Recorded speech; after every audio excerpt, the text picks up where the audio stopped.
Epístola de Paulo aos Colossenses. Vamos começar hoje o capítulo 1 desta carta, que começa assim: Paulo, apóstolo de Jesus Cristo pela vontade de Deus, e o irmão Timóteo, aos santos e irmãos fiéis em Cristo que estão em Colossos. Graças a vós e paz da parte de Deus, nosso Pai, e do Senhor Jesus Cristo.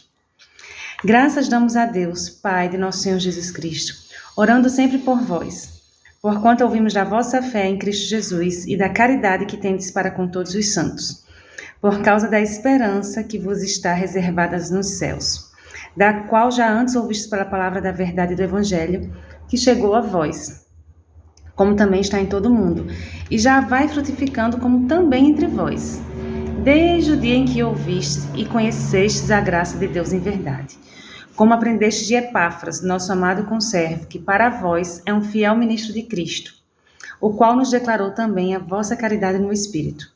Por esta razão, nós também, desde o dia em que o ouvimos, não cessamos de orar por vós e de pedir que sejais cheios do conhecimento de sua vontade, em toda sabedoria e inteligência espiritual, para que possais andar dignamente diante do Senhor, agradando-lhe em tudo, frutificando em toda boa obra e crescendo no conhecimento de Deus, corroborados em toda fortaleza, segundo a força da sua glória, em toda paciência e longanimidade com gozo, dando graças ao Pai que nos fez idôneos para participar da herança dos santos na luz, o qual nos tirou da potestade, das trevas e nos transportou para o reino do Filho do seu amor, em quem temos a redenção pelo seu sangue, a saber, a remissão dos pecados, o qual é a imagem do Deus invisível, o primogênito de toda a criação, porque nele foram criadas todas as coisas que há nos céus e na terra, visíveis e invisíveis, sejam tronos, sejam dominações, sejam principados, sejam potestades, tudo foi criado por ele e para ele.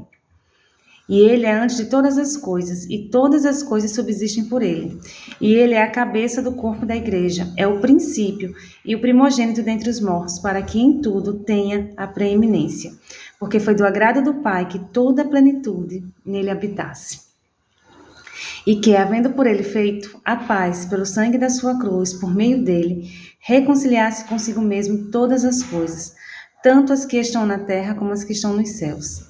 A vós também, que em outro tempo erais estranhos e inimigos do entendimento pelas vossas obras más, agora, contudo, vos reconciliou no corpo da sua carne pela morte, para perante ele vos apresentar santos e irrepreensíveis e inculpáveis, se na verdade permanecerdes fundados e firmados na fé, e não vos moverdes da esperança do Evangelho que tendes ouvido, o qual foi pregado a toda criatura que há debaixo do céu, e do qual eu, Paulo, estou feito ministro. Regozijo-me agora no que padeço por vós e na minha carne, cumpro o resto das aflições de Cristo pelo seu corpo, que é a igreja, da qual eu estou feito ministro, segundo a dispensação de Deus, que me foi concedida para convosco, para cumprir a palavra de Deus. O mistério que esteve oculto desde todos os séculos e em todas as gerações, e que agora foi manifesto aos seus santos, aos quais Deus quis fazer conhecer quais são as riquezas da glória deste mistério entre os gentios, que é Cristo em vós, esperança da glória. A quem anunciamos, admoestando a todo homem e ensinando a todo homem em toda sabedoria, para que apresentemos todo homem perfeito em Jesus Cristo. E para isto também trabalho, combatendo segundo a sua eficácia, que obra em mim poderosamente. Como foi total a entrega de Paulo, né, pela igreja. Quando ele diz assim: regozijo-me agora, no versículo 24, regozijo-me agora no que padeço por vós, e na minha carne cumpro o resto das aflições de Cristo pelo seu corpo, que é a igreja. Claramente ele fala do sacrifício que foi se entregar pela igreja. Eu não digo nem que ele serviu a igreja, ele se entregou pela igreja, que é corpo, que é corpo de Cristo. Ou seja, Paulo verdadeiramente amou a obra que fez. Paulo verdadeiramente se entregou por essa causa. Ele entregou a sua vida e entendeu que o morrer era lucro, porque estaria com Cristo.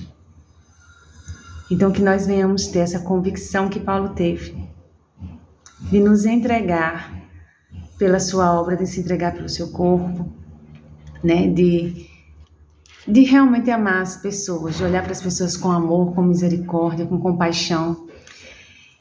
E no versículo, queria só encerrar agora com o versículo 16, que diz assim: porque nele foram criadas todas as coisas, porque em Cristo Jesus foram criadas todas as coisas. Todas as coisas que há nos céus e na terra, visíveis e invisíveis, sejam tronos, sejam dominações, sejam principados, sejam potestades, tudo foi criado por ele e para ele.